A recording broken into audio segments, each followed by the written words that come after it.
The carriage did not celebrate. That was the first thing Olivia noticed, how the velvet interior swallowed sound as though the cushions themselves were complicit. Outside, London was already exhaling its verdict. She could hear it through the glass, a footman's hurried whisper, the bright percussion of a woman's laugh, the distant clatter of some merchant who had, for one reason or another, paused to watch the Duke of Arundel declare himself before an audience of agricultural reformers and minor aristocracy. The city was gossiping. It always did.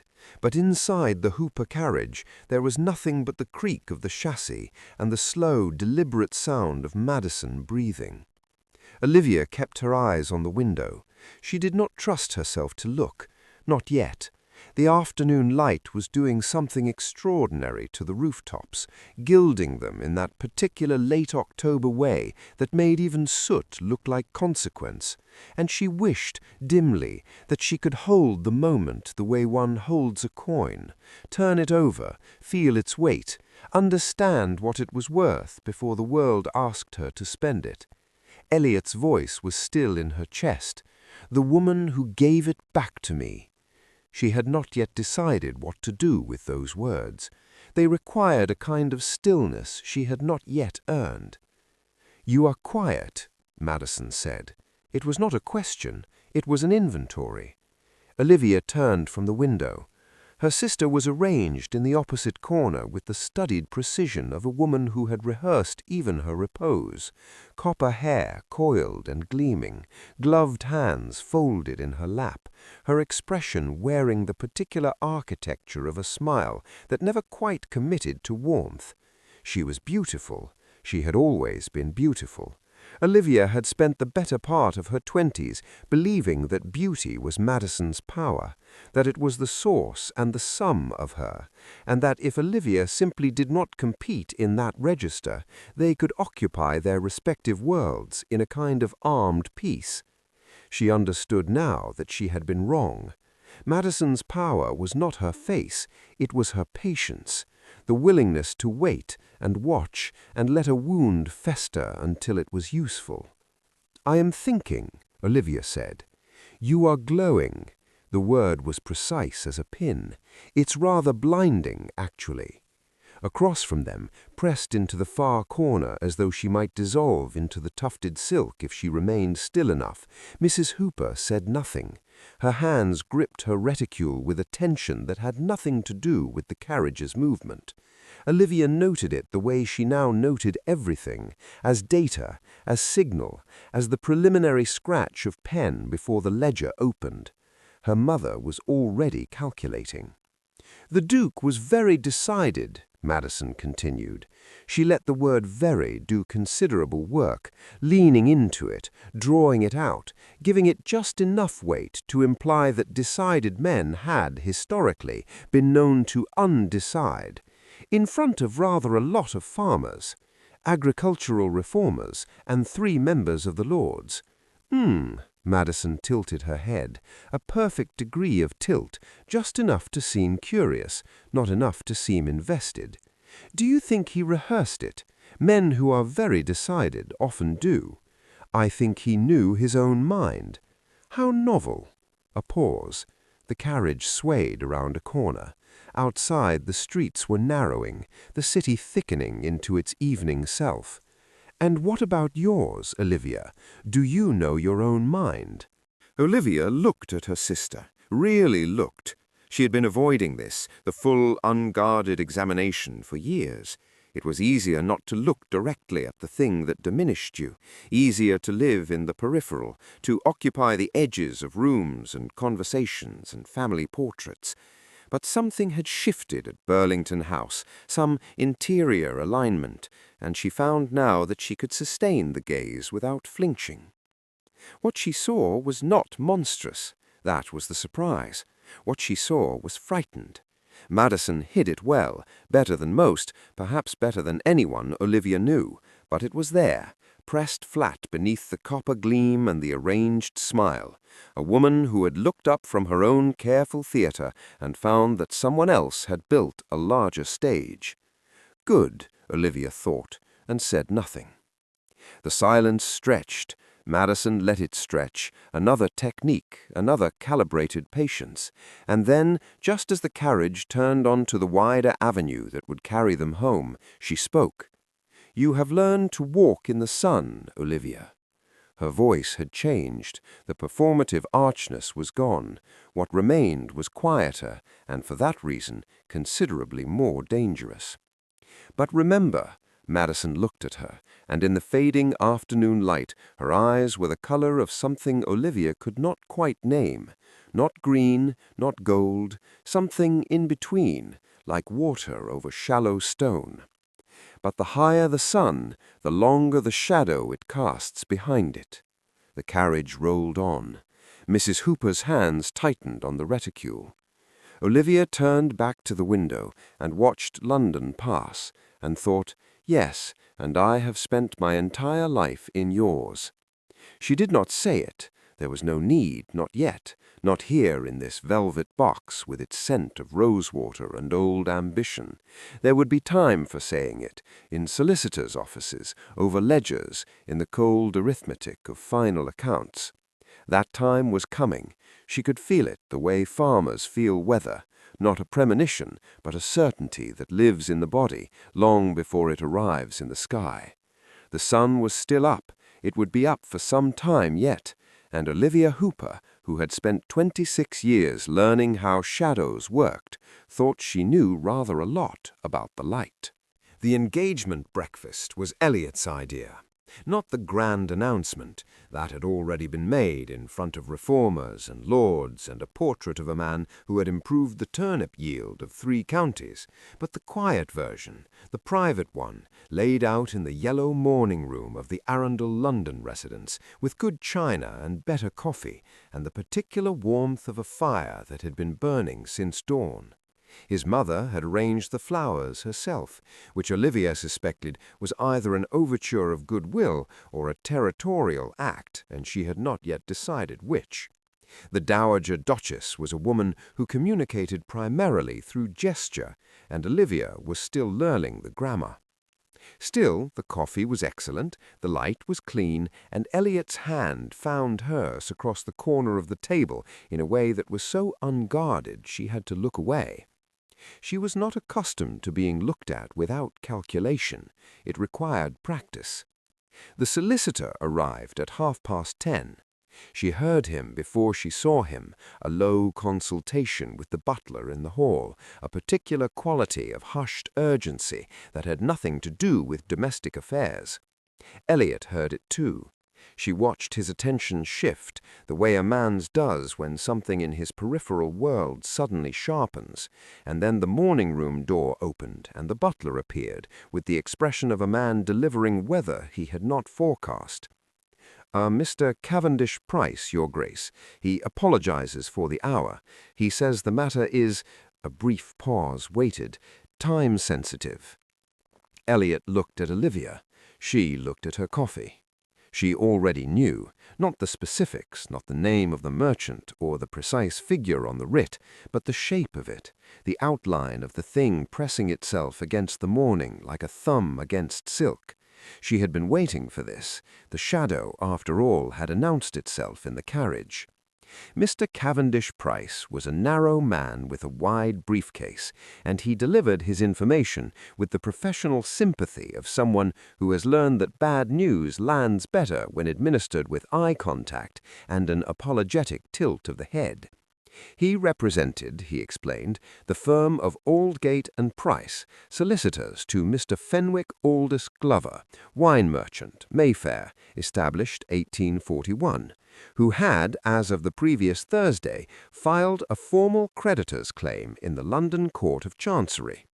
The debt was £412, accumulated over 9 years, unpaid in full.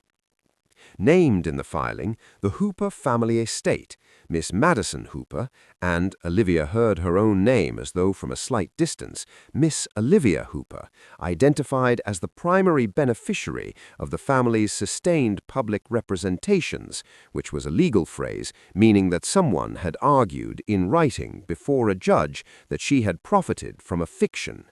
The room was very quiet. The Dowager Duchess set down her cup with a precision that suggested she was exercising considerable self-control.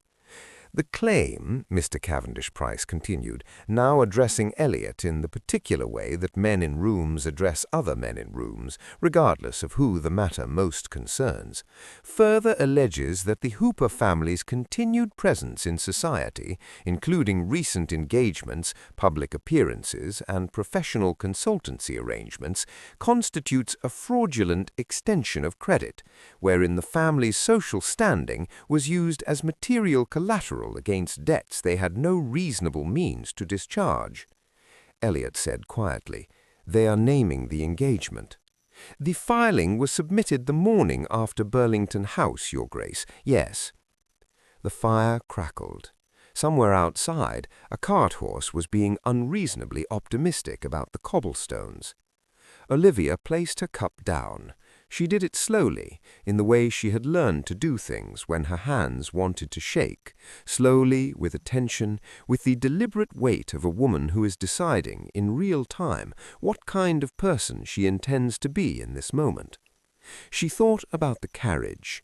She thought about 9 years of dinner parties and morning calls, and Madison's gowns, and her mother's gracious smiles, and a wine merchant in Mayfair, who had been, for 9 years, writing figures into a ledger that nobody had any intention of settling.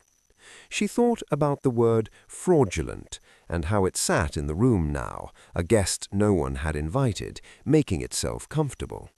She thought £412. She thought, "I know exactly where that number came from." She turned to Mr. Cavendish Price, and when she spoke, her voice was the voice she had used in the North, the one that had assessed flooded fields and failing yields and a century of mismanaged land with something that was not coldness exactly, but its more useful cousin. "Mr. Cavendish Price," she said, "I will need to see the full itemized ledger of the claim, every entry, every date, every signature that authorized each order." She paused. "And I will need it by tomorrow morning." The solicitor blinked. He had been addressing Elliot. He had not quite recalibrated to the fact that the named party had opinions. "Of course, Miss Hooper," he said after a moment. Outside, the cart horse persisted.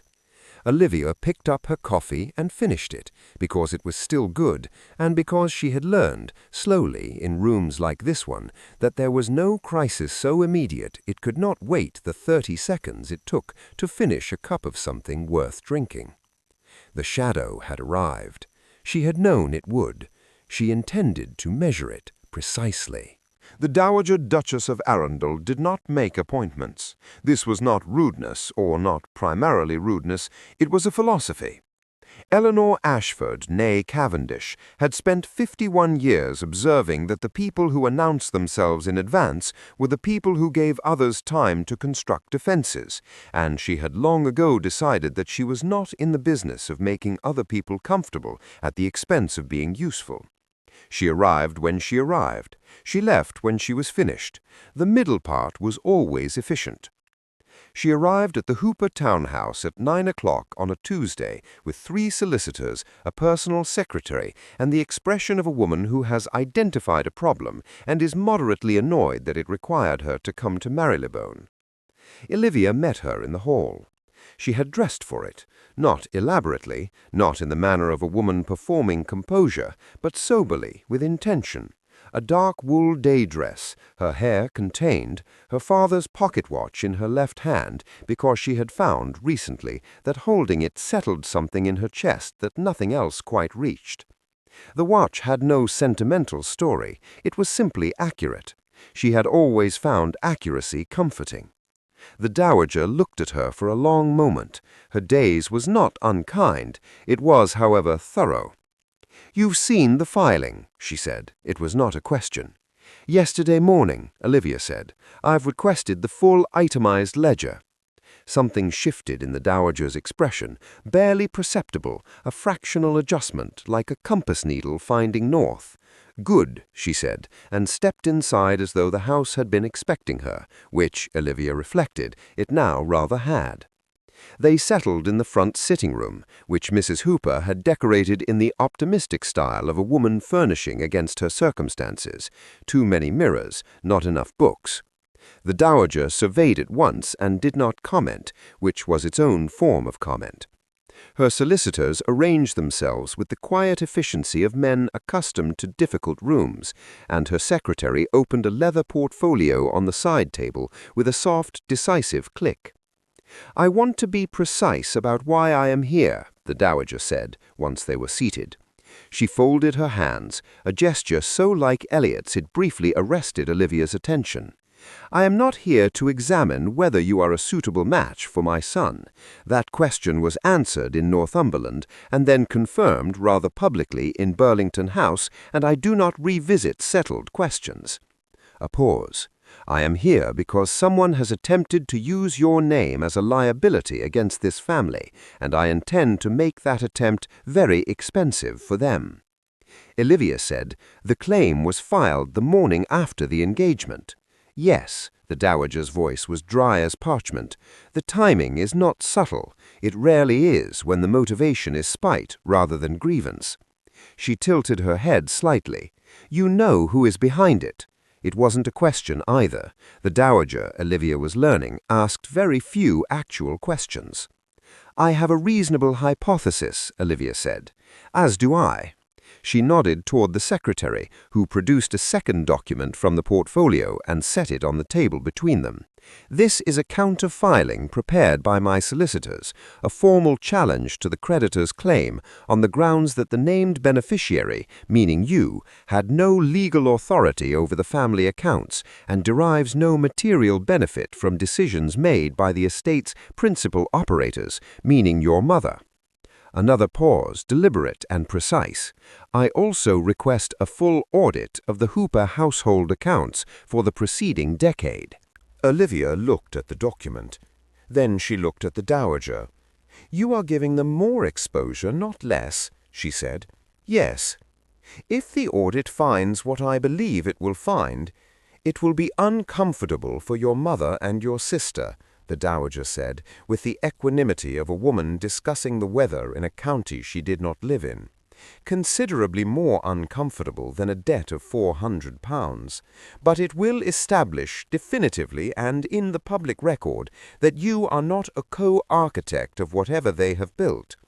She picked up her coffee, which the housekeeper had produced with slightly trembling hands.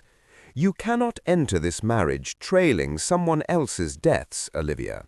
Not because of what society will say whatever it likes regardless, but because you will know. And you are not the kind of woman who functions well under unresolved arithmetic." The accuracy of this was so precise it was nearly uncomfortable. Olivia looked down at the counterfiling. The language was dense, the structure rigorous, a clean instrument, well made. She thought about the ledger she had requested, still in transit from Aldgate and Price. She thought about 9 years of figures she had not been allowed to see, decisions she had not been consulted on, debts accumulated in the ambient noise of her family's performing solvency. She thought someone should have looked at this a long time ago. "I would like to review the audit parameters," she said. "I expected you would."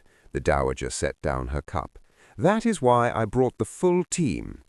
For the first time since the morning room, Olivia felt something loosen at the base of her sternum.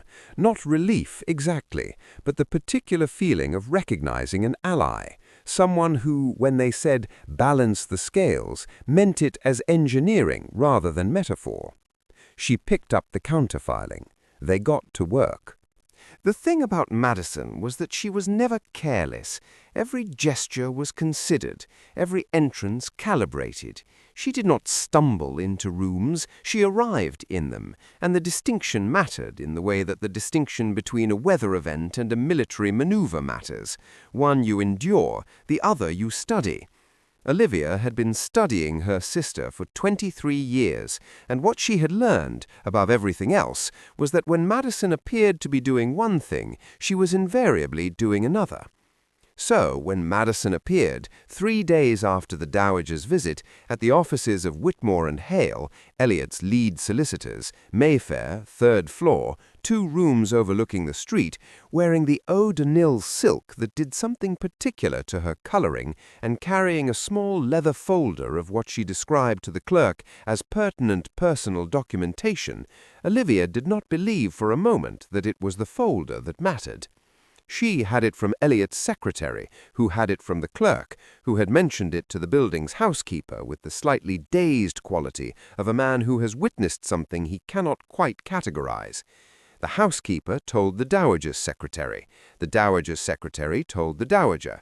The Dowager, in her characteristic fashion, told Olivia directly, over tea, with one sentence. "Your sister visited Mr. Hartley this morning." Mr. Hartley, James Hartley, lead solicitor, Whitmore and Hale, 43, recently widowed, the kind of man whose professional precision tipped in unguarded moments into something that read as loneliness. Olivia had met him twice. She had noted both things. Madison, she was quite certain, had noted the second one.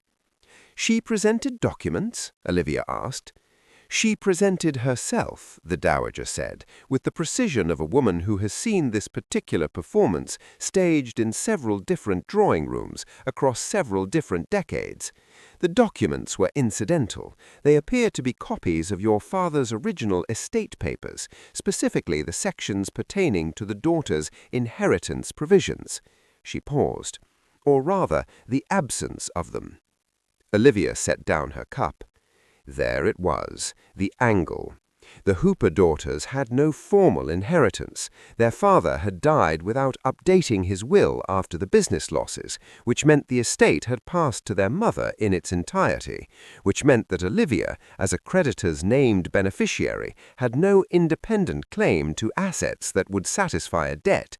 It was the very argument that should have protected her. But turned the other direction, framed differently, presented to the right man in the right office with the right amount of implication, it became something else. It became, there is no dowry, there is no material basis for this engagement, there is only a woman who sold a fiction and a duke who bought it. Not a loophole exactly, a narrative, the kind that doesn't need to win in court to do its damage. Olivia thought about the eau de Nil silk. She thought about a recently widowed man in a 3rd-floor office, unguarded in the particular way that grief makes people unguarded, and her sister's very considerable talent for locating precisely the degree of warmth that a specific person required. She thought, Madison is not trying to invalidate the engagement legally. She is trying to introduce doubt, one conversation at a time. "Has Mr. Hartley communicated anything to Elliot?" she asked. "Not yet." The Dowager's voice was measured. "But he will be preparing a summary of outstanding legal considerations for the Duke this week. What he includes in that summary, or what framing he applies, will depend significantly on what impression has already been made." The fire ticked. Outside, a carriage passed. "I need to speak with Mr. Hartley myself," Olivia said. "I expected you would say that." The Dowager reached into the portfolio that was, Olivia was beginning to understand, a permanent extension of her person. She produced a card. "I have taken the liberty of requesting an appointment for tomorrow morning, professionally, not personally.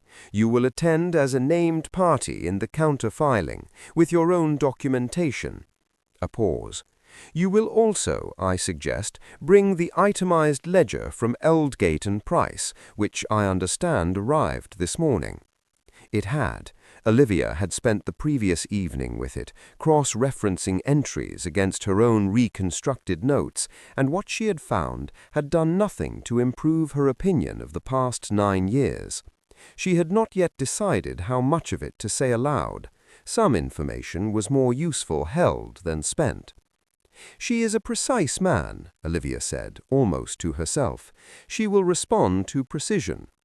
"She is also," the Dowager replied, with a dryness that suggested long familiarity with the type, "a man who has recently been reminded that he is lonely, which means he is currently operating with one less layer of professional detachment than usual." She folded her hands. "You will need to be more precise than your sister was warm." It was not a comfortable instruction. Olivia thought of Madison in eau de Nil silk, the leather folder, the careful performance of vulnerability dressed as disclosure. She thought, she is very good at this. Then she thought, but she doesn't know what's in the ledger. She picked up the Dowager's card and stood, and somewhere beneath the cold arithmetic of the thing, something that might, in different circumstances, have been called anger, found its footing and did not move. The first night she looked for gaps. This was how her father had taught her to read a ledger, not entry by entry, which was how the entries wanted to be read, which was how they concealed things, but by looking for what wasn't there, negative space.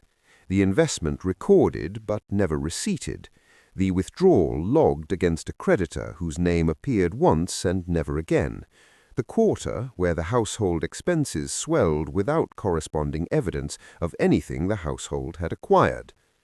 She worked at the writing desk in the Arundel guest room, which Elliot had insisted upon, and which she had accepted on the grounds that the Hoopertown house was no longer a place she trusted to be alone with documents. The fire was kept banked by a housekeeper who did not ask questions. Coffee appeared at intervals. Outside, London performed its usual indifference to the interior lives of its occupants.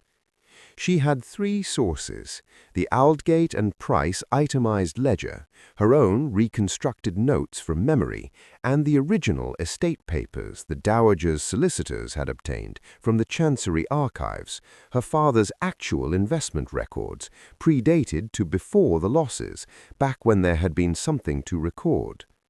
By midnight she had identified 11 gaps. By 2 in the morning she had a working hypothesis.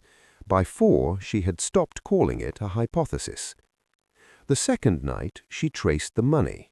This was slower, more exacting, the kind of work that required a particular quality of attention that felt less like thinking and more like listening, sitting with figures until they told you what they were trying not to say. The household withdrawals began in the year of her father's first significant loss. She had always understood this as consequence. The business contracted, the household expenses rose to compensate, debts accumulated. This was the story. This was the version she had lived inside for 9 years, the inherited explanation that required no examination because it was self-evident and because nobody, in her experience, examined the explanations they had inherited. She examined it now. The withdrawals did not correlate to household need. They correlated to Madison. Not crudely, not in the obvious way that would have been visible to any moderately attentive person, but systematically if you laid the records flat and looked at the whole rather than the parts. The modiste bills that appeared 3 weeks before each social season and escalated year on year, the subscription fees to establishments Olivia had never visited, the carriage hire and the opera boxes, and the dressmaker in Bond Street who charged twice the Mayfair rate and was, she noted, never used by anyone in the family except Madison, the private music lessons, the portrait sitting, twice, and beneath all of it, authorized in her mother's hand, a steady, patient drainage, not embezzlement in the theatrical sense, not a single dramatic act of theft, but something quieter and in many ways worse, a woman dismantling her husband's recovery quarter by quarter in service of ensuring that one daughter shone at the precise expense of everything else, including her father's capacity to recover, including Olivia. She sat with this for a long time. The fire had gone low. The city was as quiet as London ever permitted itself to be.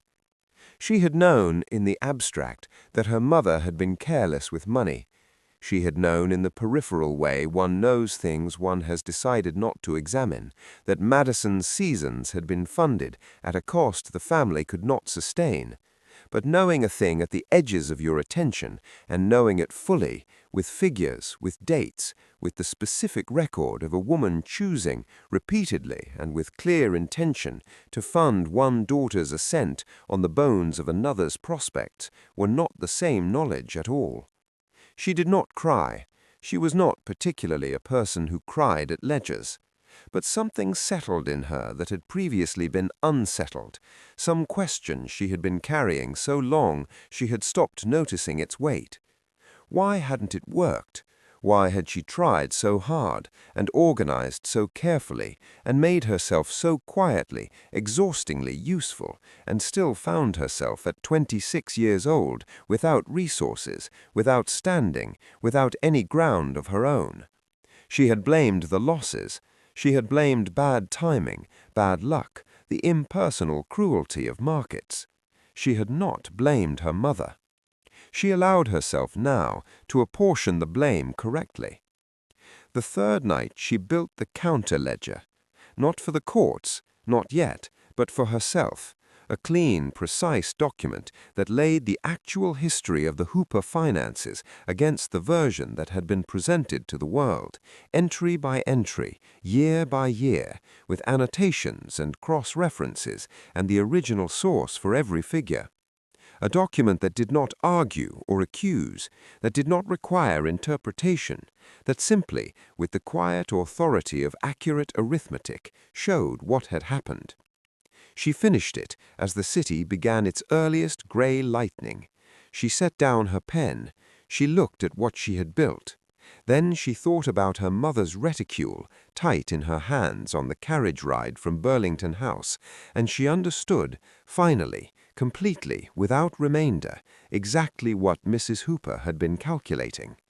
She picked up the counter-ledger and squared its edges against the desk. Now she had a weapon. The question was how to use it cleanly. It arrived by accident, which was the only way the most important things ever did. The Arundel housekeeper, a Mrs. Fenwick, brisk and loyal and possessed of the particular moral clarity of a woman who has served one family long enough to develop opinions about other families, had intercepted it at the door. Not intentionally. The messenger had been confused about the address, which was either genuine incompetence or very deliberate misdirection, and Mrs. Fenwick had accepted the parcel with the automatic efficiency of a woman who processes deliveries before breakfast without fully engaging her suspicion. The parcel was addressed to a Mr. T. Ellison, care of the Mayfair Courier-Gazette. The return address was the Hooper townhouse. Mrs. Fenwick brought it to the Dowager's secretary. The Dowager's secretary brought it to the Dowager. The Dowager set it on the breakfast table in front of Olivia, unopened, with no commentary beyond a look that contained several paragraphs. Olivia looked at the handwriting on the outer wrapping. She knew it the way she knew the sound of the carriage, the pitch of a particular laugh, the precise register of a voice shaping words it did not mean. She opened it. Inside was a letter and 3 enclosures. She read the letter first. It was 2 pages, written in Madison's most accomplished social hand, the one that looked spontaneous and was anything but, and addressed to Mr. Ellison in the tone of a woman reluctantly compelled by conscience to share information she would personally prefer to keep private. The construction was impressive. The sympathy for the family circumstances was entirely performed and absolutely legible if you had spent 23 years learning how Madison performed grief. The letter described the Hooper family finances in precise and selective detail. It characterized Olivia's consultancy work in Northumberland as an arrangement of financial necessity concealed as professional engagement. It suggested, in language careful enough to survive legal scrutiny, that the Duke's proposal had been secured under conditions he had not been fully informed of, specifically that the woman he had proposed to was not a woman of independent means and clear standing, but the primary instrument of a family actively evading creditors, whose ascent into Arundel's sphere had been funded by debts now formally contested in Chancery. It did not lie, precisely. That was Madison's particular talent. She arranged true things into a shape that was false. The three enclosures were copies of documents. The first was the creditor's filing. The second was a record of the Hooper household accounts, but not the full record, not the version that showed where the money had actually gone, a curated version, the version that began in the year of the first loss and stopped before the pattern became visible, the version that showed expenditure without authorship. The third enclosure was a copy of Olivia's consultancy agreement with the Arundel estate. Olivia set the pages down with great care. She aligned their edges. She placed them in a precise stack. She did this because her hands needed an instruction, and this was a cleaner instruction than the alternative. She had known Madison was capable of considerable things. She had revised that estimate upward after the solicitor's visit, after the eau de Nil silk, after 9 years of watching her sister treat the world as a theatre in which everyone else was a supporting player. But this was different. This was not a maneuver aimed at improving Madison's position. There was nothing in this letter that helped Madison. It did not secure her a better match, or a season, or a creditor's favor. It secured her nothing. It was purely architecturally designed to ensure that if the Hooper family was burning, Olivia burned with it. The Dowager, who had read the letter before Olivia arrived at the table, and whose expression had not moved perceptibly in either direction, said, "She sent it to the wrong address." "Or the right one," Olivia said. A pause. "You think she intended it to be intercepted?" Olivia thought about this seriously. She considered her sister's patience, the calibration of every gesture, the choice of messenger and address and timing. 3 days before Mr. Hartley's summary was due to Elliot, 2 days after the Dowager's counterfiling had been formally submitted. "No," she said finally, "I think this was genuine, which is in some ways more clarifying than if it were a trap." She looked at the stack of documents. "She is past strategy. This is—" She paused, searching for the right word. "Scorched earth," the Dowager said quietly. Yes, that was it exactly.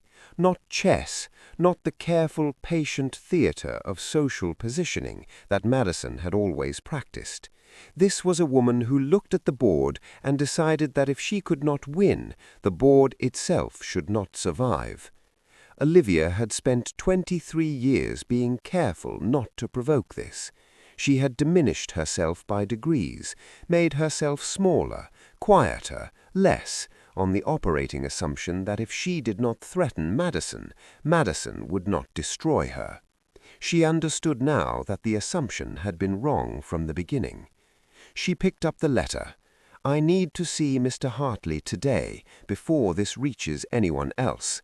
She stood and left the breakfast uneaten, and did not look back.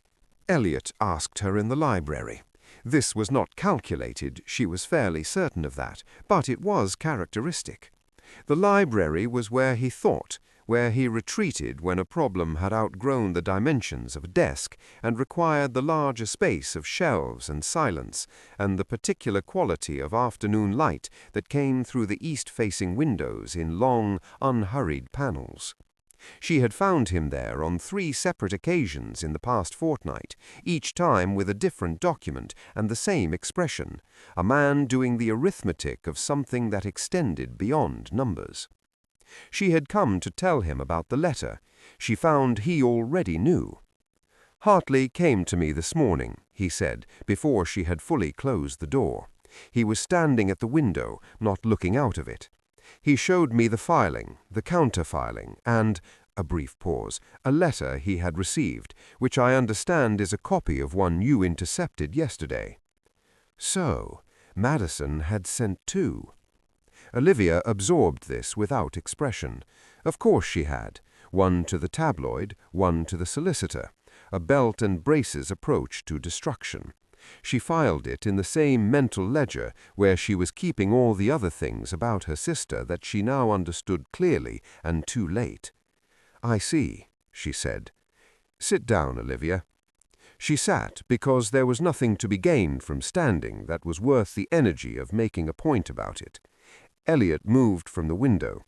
He did not sit across from her, he sat beside her, which was a choice, she noticed, in the way she noticed all his choices, as evidence of a man who was consistently more thoughtful than the situation strictly required. He was quiet for a moment. Outside, a wind had come up. She could hear it moving through the plane trees in the square. "I want to pay it, the full debt, every creditor, every outstanding claim, every figure in that filing and whatever the audit uncovers beyond it." He said it simply, without performance, in the same register he used to discuss drainage schedules and yield projections, as though it were a practical matter. To him, she understood, it was. It can be structured through the estate, handled quietly. By the time of the wedding, there would be nothing outstanding against your name or your family's.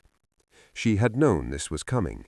She had known it in the breakfast room, in the library doorway, perhaps, if she was being precise about it, in the carriage from Burlington House, when she first felt the weight of what he was offering and understood that the weight itself was the problem. "No," she said. He looked at her. Not surprised, she thought he had been prepared for this, but attentive in the way he was attentive, which was fully and without reservation. "Tell me why," he said. It was the right question. She had married him, she thought, for several reasons, and this was one of them, that he asked why, rather than arguing with the answer. "Because I would know," she said. "That is the first reason, and it is sufficient on its own. I would know that the ground I stood on had been purchased for me, that the freedom I moved through had been funded by someone else's signature, and I would feel it. Not always, not every day, but in the moments that mattered, the moments when I needed to be certain of my own standing, I would feel it." She paused. "And you would know. Not as a grievance, I don't believe you would ever use it as one, but it would exist between us as a fact, and facts of that kind have a way of becoming the shape of a room over time, so gradually that you stop noticing until the walls are very close." Elliot said nothing. She continued. "The second reason is that it would not solve the problem. It would settle the debt and leave the cause entirely intact. My mother would have learned that sufficient crisis produces rescue. Madison would have learned that her actions carry no consequence beyond the discomfort of the person she intended to damage." She looked at her hands. "I have been rescued before, by silence, by smallness, by making myself manageable enough that I didn't require anyone to act. It never made anything better. It made things precisely the size they already were." The fire shifted. The wind moved through the plane trees again. "I have the means to do this myself," she said, and the sentence was the truest thing she had said in some time, not because it was certain, not because the figures were fully resolved, but because she believed it, which was the prior condition to it becoming true. "The consultancy fee you insisted on paying is nearly sufficient. I have some savings of my own, held separately, which my mother does not know about, because there are advantages to being underestimated." A small pause. "Combined, it is enough." Elliot looked at her for a long moment. "You worked out the figure before you came in here," he said. "Last night." Something moved across his face, not quite a smile, but its quieter, more considered cousin. He reached across and took her hand, and held it without speaking, which was in its way a more complete response than anything else he could have offered. "Then tell me what you need from me," he said. "Your solicitor and your trust. You have always had both." Outside, the plane trees steadied. She believed him entirely, which was the most frightening and most clarifying thing she had felt in weeks. She sent the invitation herself. Not through the Arundel household, not via the Dowager's secretary, not with any of the institutional weight that might have announced its purpose before it arrived. She wrote it in her own hand, on plain correspondence paper, in the measured tone of a woman extending a courtesy. "Dear Mamma, I hoped we might dine together Thursday evening, quietly, to address a number of outstanding matters before the formal proceedings advance further. I have secured a private room at Fenton's, 7 o'clock. Please bring Madison." The please was deliberate. She had learned from 23 years of close study that nothing lowered a person's guard more efficiently than being treated as though they still had power worth deferring to. Mrs. Hooper replied within the hour she would attend. Madison's acceptance followed 20 minutes later, briefer, cooler, written in a hand that pressed harder into the page than necessary. Olivia read the pressure as what it was, a woman calculating whether this was a trap and deciding, because the alternative was to appear afraid, that it didn't matter either way. Fenton's was a quiet establishment in St. James's, the kind of place where private dining rooms had thick doors and discreet staff, and a long institutional tradition of not remarking on what was said within them. Olivia had booked the smallest room, oval-tabled, with 4 chairs and 2 additional seats along the wall, where Mr. Hartley and the Dowager's lead solicitor, a Mr. Carew, would sit with their portfolios and their professional neutrality and the full reconstructed account of the last 10 years. She arrived first. She always arrived first. The table was laid simply. She had not ordered elaborate food. This was not a dinner designed to be eaten. There was wine, because it was Fenton's, and the absence of wine would have been its own statement, and there was bread, and there was enough ambient candlelight to make the room feel like a social occasion rather than a proceeding. The documents were not visible. They would not become visible until she chose. This was the thing she had understood, lying awake with the counter-ledger the 3rd night, that her mother and sister had only ever been powerful in the theatre they controlled. The drawing room, the carriage, the social call, environments where the rules of performance favored the performers, where Olivia's directness was a liability, and Madison's warmth was a currency, and Mrs. Hooper's gracious vagueness could function as a perpetual accounting fog. What they had never faced was a room where the performance had already been reviewed, transcribed, and laid in evidence on a table. She intended to give them that room. They arrived together, which told her something. Madison had coached their mother in the walk-in, or in the carriage, or possibly over several days. She could see it in the coordination of their composure, the way Mrs. Hooper's anxiety was being held just below the surface by the pressure of Madison's presence beside her. They made their entrance the way they always made entrances. Mrs. Hooper in lavender, Madison in dark green, both of them dressed as though this were a social occasion, which had been exactly the intent of the invitation. "Olivia," her mother said, warmly, in the voice she used when she was performing warmth for an audience and had momentarily forgotten there was no audience. "How lovely!" Olivia rose and gestured to the seats. "Thank you for coming." Madison looked at Mr. Hartley and Mr. Carew against the wall, and something behind her eyes recalibrated. But she sat. She had decided, as Olivia had anticipated, that sitting was less dangerous than whatever standing might reveal about her composure. They poured wine. There was a brief interval of surface conversation that nobody intended to sustain. Then Olivia set her own copy of the counter-ledger on the table and opened it to the first tabbed page, and the room changed temperature. "I want to go through this together," she said. "Not in adversarial terms. I want to be clear about that. I have no interest in a public proceeding. What I have an interest in is a shared and accurate understanding of what this document contains, so that when the creditor's case is resolved and the formal audit is submitted to Chancery, there are no surprises for anyone in this room." Mrs. Hooper's hand found her wine-glass. "I don't understand why solicitors are—" "The first entry I want to discuss," Olivia said, "is from March of 1843, a withdrawal of £63 authorised against the household discretionary account, cross-referenced in the Aldgate and Price ledger as a private entertainment expense." She looked up. "It corresponds to the week of Madison's presentation at the Carlton Spring Ball, the first of 14 entries in that season alone." Silence. Madison looked at the counter-ledger with the expression of a woman who has just understood the dimensions of the room she is in.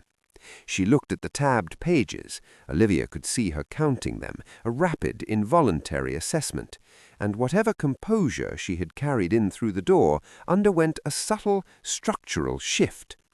Not defeat, not yet, but the recognition that the theatre had changed hands. Mrs. Hooper said, very quietly, "Olivia." "There are 47 tabs," Olivia said. Her voice was level, unhurried, the voice of the North, the voice of flooded fields and recovery plans and 10 years of problems solved without anyone's help. She turned to the second page. The dinner had lasted 3 hours and 20 minutes. Olivia knew this because she had noted the time when they sat down, and noted it again when her mother finally stopped speaking, not in defeat exactly, but in the particular exhaustion of a woman who was run out of versions of the same explanation and found that none of them had worked. Mrs. Hooper had tried 4 separate registers over the course of the evening: injured innocence, maternal authority, vague medical fragility, and, in the final 40 minutes, a quiet, persistent grief that Olivia recognized as the most genuine thing her mother had produced all night, and also the most irrelevant to the matter at hand. Madison had said almost nothing after the 3rd tab. This was, in its way, the most informative thing about the evening. Silence was not Madison's natural register. Silence meant she was recalculating, reassessing, searching the terrain for the exit she had not yet located. Olivia had watched her from the corner of her attention all evening, the way a surveyor watches a boundary line, not with hostility but with precision, and what she had seen was a woman who was, for perhaps the first time in her adult life, in a room she had not designed and could not redesign. It was not satisfying in the way she had expected it to be. She had expected something cleaner. What she felt instead was a kind of sorrow, not for what was being dismantled, but for the length of time it had been standing. She set that aside. There would be time for it later, in private, where it belonged. The formal document arrived at Fenton's at 9:30, delivered by Mr. Carew with the quiet efficiency of a man who has spent his career ensuring that important things happen at the moment they are most clearly necessary. It was a deed of financial separation, 3 pages, precisely drafted, severing Olivia's legal standing from the Hooper household accounts in their entirety. No shared liability, no joint creditor exposure, no future claim in either direction against her independent assets. The final page contained a payment order: £412, 9 years of a wine merchant's patience, 9 years of dinners attended, of mornings called upon, of social seasons funded by a man in Mayfair who had extended credit against a family image that was, it turned out, a rather well-maintained fiction. She thought about him briefly, Mr. Fenwick Aldous Glover, established 1841, and hoped he had good wine left. She signed the payment order. Then she turned to the deed of separation and signed that too, and the scratching of the pen in the quiet room was the most decisive sound she had ever made. Mr. Hartley witnessed it. Mr. Carew notarized it. Mrs. Hooper watched with the expression of a woman who has understood, finally and without remainder, that the thing she is watching cannot be reversed. Madison looked out the window. "This resolves the creditor's claim," Mr. Carew said, addressing the room at its professional register. "The separation deed will be registered with Chancery by Friday. The counterfiling will be withdrawn as there is no longer a contested liability. The audit findings will remain on record." He paused. "Miss Hooper's financial standing is now independent and unencumbered." Unencumbered. It was a legal word. It meant nothing was attached to her that she had not chosen. She turned it over in her mind the way she had turned the figures over for 3 nights, slowly, with attention, checking its weight. She found it accurate. She gathered her copy of the deed and folded it into her portfolio with the counter-ledger and the tabbed pages and the consultancy agreement and the itemized record of 9 years of a life that had been, without her full knowledge, constructed at her expense. The portfolio closed with a clean, final snap. She looked at her mother, who was still sitting, still holding the wine-glass she had not refilled in the last hour. There was something in her face that was not quite an apology and not quite a plea, something that lived in the space between them, nameless, that Olivia suspected would remain nameless for some considerable time yet. "I will ensure you are not without provision," Olivia said, because this was true, and because she was not, in the end, without care, even now. "But it will be at my discretion, not by obligation." Mrs. Hooper nodded once, very slightly. Olivia turned to Madison, who had still not looked back from the window. She considered speaking. She found she had nothing left that the ledger had not already said more precisely. She picked up her portfolio and walked out of Fenton's into the cold night air of St. James's, and for the first time in a very long time the cold felt clean rather than punishing, the specific temperature of open ground, of unencumbered distance, of a horizon with nothing standing between herself and it. She had paid for her freedom, every penny of it. It was, she thought, the best money she had ever spent. The morning came in clear, not the tentative, negotiated clarity of an English winter morning that might at any moment reconsider, but fully, without reservation, the kind of light that arrives already decided. It lay across the city in long, level lines, catching the frost on the iron railings, turning the stone of St. George's to something warmer than stone had any right to be in December. Olivia stood at the window of the Arundel dressing-room and watched it come, and thought, without sentimentality, that she had not ordered this and could not have, and that this was one of the few genuinely pleasant surprises the month had offered. The dress was ivory wool, not silk. This had been her choice, made quietly and without consultation, on the grounds that silk was for performance, and she was not today performing anything. The cut was clean. The only ornamentation was at the cuffs, a narrow band of cream embroidery, her own design, a small repetition of the Arundel Estates field pattern that nobody would recognize unless they had spent time in the north, studying what the land looked like from above. The Dowager had looked at it once, said nothing, and then looked again with an expression Olivia was beginning to understand as approval. She wore her father's watch. Not visibly, it was in the small interior pocket she had insisted the seamstress include, against all convention and the seamstress's audible misgivings. She simply wanted it close, old accuracy, held against the body, for a day that required certainty. There was a knock. The Dowager entered without waiting, which Olivia had by now accepted as a fixed feature of their relationship. She surveyed the dress. She surveyed Olivia. "Good," she said, with the same fractional economy of approval she had offered in the Burlington House hallway 4 weeks ago, which Olivia had since learned was the Dowager's superlative. "The church will be full," Olivia said. "It will." The Dowager moved to stand beside her at the window. They looked at St. James's Square together in a not uncomfortable silence. Half of them came to see whether the debt scandal would leave a visible mark. The other half came because my son proposed in front of a portrait of a man who improved the turnip yield of 3 counties, and they cannot decide whether that is eccentric or romantic. A pause. "I have told them it is both." Olivia felt something move through her that was close enough to laughter that she allowed it. The carriage was ready at 10. She descended the steps alone. This was her own instruction, given clearly and without apology. She would not be handed into the carriage, would not be arranged on the steps for the benefit of the small cluster of household staff and curious neighbors who had assembled on the pavement with the cheerful opportunism of people who know when history is occurring within reasonable viewing distance. She descended because she chose to descend, at her own pace, in her own time, and she entered the carriage and sat, and the door was closed, and the horses moved, and that was the sum of it. She was not nervous. This surprised her, and then it did not.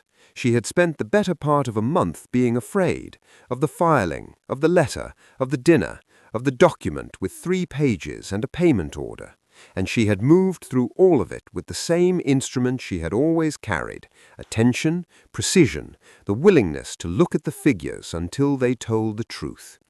There was nothing remaining to be afraid of. She had paid every debt and resolved every outstanding claim, and walked out of Fenton's into the cold with an unencumbered horizon, and what lay ahead was not a rescue, but a partnership, and she knew the difference now in her body as well as her mind. St. George's was full. She had known it would be. She walked in alone. This too was her instruction.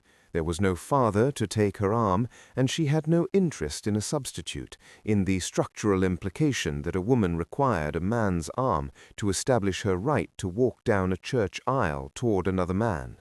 She walked because she had 2 working legs and a clear destination, and the full, forensically verified knowledge of what she had done to earn the right to arrive here on her own terms.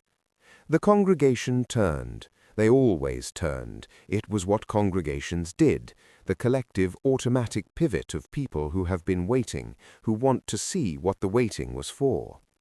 She let them look. She was not the woman who had shrunk into carriage cushions. She was not the woman who had made herself manageable, who had diminished by degrees, who had spent 23 years operating on the assumption that smallness was safety. She was the woman who had reconstructed a decade of figures in 3 sleepless nights, who had walked into Fenton's with 47 tabs and the voice of the North and 10 years of problems solved without assistance.